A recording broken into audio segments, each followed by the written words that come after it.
ਮੈਂ ਤੇ ਕੱਖ ਸਾਂ ਕੱਖਾਂ ਤੋਂ ਬਹੁਤ ਹੌਲਾ ਤੇਰੇ ਕਰਮ ਸਾਈਆਂ ਮੈਨੂੰ ਲੱਖ ਕੀਤਾ।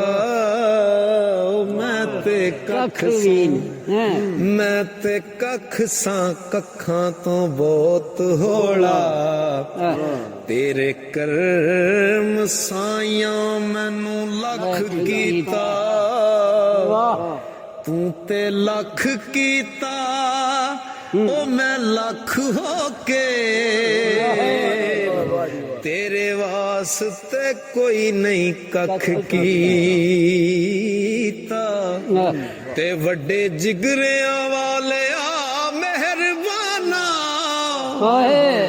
ਆਪਣੀ ਰਹਿਮਤ ਤੋਂ ਕਦੇ ਨਹੀਂ ਵੱਖ ਕੀਤਾ। ਉਹ ਕਰਦਾ ਇੰਜ ਨਹੀਂ ਕੋਈ ਸਰਦਾਰ ਸਾਈਆਂ ਉਹ ਜਿਵੇਂ ਤੁਸਾਂ ਗਰੀਬਾਂ ਦਾ ਪੱਖ ਕੀਤਾ।